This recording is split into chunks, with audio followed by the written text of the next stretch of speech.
এসে নিজের গুদি নিজে শাল দিয়া লোক আমাদের ক্যাপ্টেন মাশরাফি বিন মুর্তজা। আসলে না ছিল টাকা কমতি, না ছিল জনগণের ভালোবাসার কমতি। সে তার বাড়িটা এখন কি অবস্থায় আছে দেখেন। আর তার এই যে ছবি, এখানে বাড়ির সামনে একটা পাথর দিয়ে ছবি ছিল, দেখেন কি অবস্থা করে রাখছে, চোখ মুখ খুঁজে ফেলাইছে। শোন, কি বলবো ভাই, কান্না আসে। আমি কিন্তু মাশরাফি ভাইয়ের মারাত্মক ফ্যান ছিলাম আর কি, এখনো আছি। ছিলাম বলতে ভুল, এখনো তার ফ্যান আছি আমি। অনেকে এসে গালাগালি করবেন, জানি না, অনেক করতে পারেন আর কি। এখন আমি বললাম না যে নিজের গুদি নিজে শালিয়া লোক, কেন তার রাজনীতিতে আসতে হবে? তার না ছিল জনগণের ভালোবাসা কমতি, না ছিল টাকা পয়সার কমতি, কোনো কিছুরই কমতি ছিল না। রাজনীতিতে আসে তার জীবনটা নিজে ধ্বংস করে ফেলাইছে। কি বলেন কাকি? আপনার বাড়ি কোথায় ভাই? আমার বাড়ি এই তো নড়াইলেই, এই চণ্ডীবারপুর ইউনিয়নে। চণ্ডীবারপুর কাকি, এই যে মাশরাফি ভাই, মনে করেন মাশরাফি ভাইয়ের জনপ্রিয়তা সারা বাংলাদেশে, সারা পৃথিবীতে তার জনপ্রিয়তা ছিল না। তারা এমন কেউ নাই যে ভালোবাসতো না। দেখেন তার আজকে কি পরিস্থিতি, কি করুন পরিস্থিতি দেখছেন। নিজের বাড়িটা একটু আসতে পারে না, খারাপ লাগে না?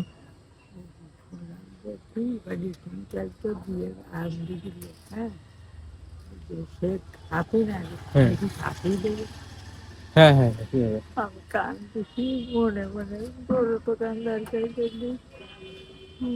আমার তো বাড়ি করেন জানো? কোন জায়গা? তরফদার বাড়ি আমাদের। কোথায় থাকেন আপনি?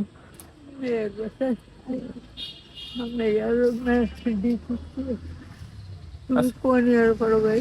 আমি অনার্স করি, অনার্সে পড়তেছি ভিক্টোরিয়ায়। আমার পুতা আইএ পাস করেছে ভালোভাবে, অনার্স তো ভর্তি ইউস আছে না। আচ্ছা, চেন হরিফের ভাই? না কাকি আমি চিনি না। তোমরা কয় যাইবেন? আমরা হচ্ছে 3 ভাই বোন। আমার, যাই হোক, আমি এই যে মাসের বার যে অবস্থা, নিজের মাসের বার আমি একজন ফ্যান ছিলাম আর কি। তার অবস্থা এখন খুব কাহিল, নিজের বাড়িতে নিজে আসতে পারে না।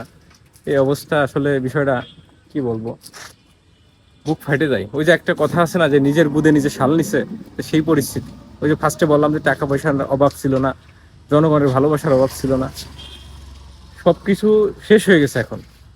হয়তো দুপক্ষ হয়ে গেছে, মাশরাফিরে যারা ভালোবাসতো তারা 2 সাইড হয়ে গেছে। এখন এক সাইড ভালোবাসে আর এক সাইড ভালোবাসে না, ঘৃণা করে।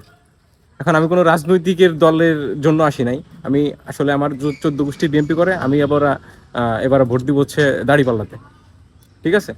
এখন আপনারা হয়তো গালাগালি করতে পারেন, গালাগালি করলে কোনো লাভ নেই, আপনাদের ক্ষতি হবে, আপনাদের গুনাহ হবে। আমার কোনো কিছু যায় আসে না।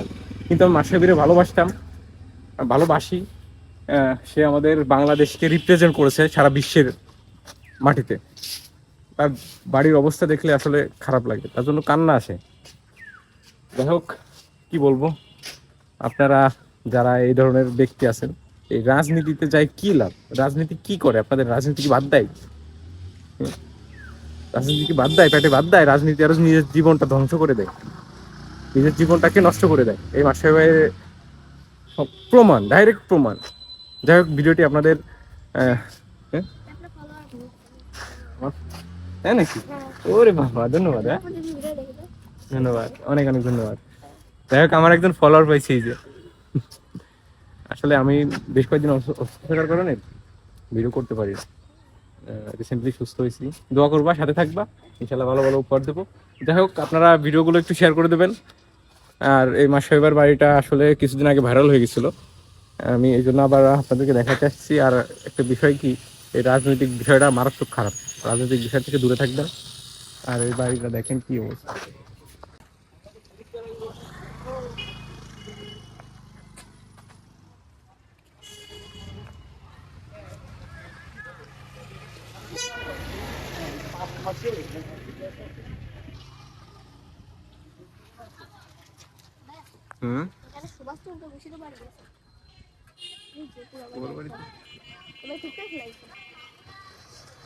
ঠিক করবেই।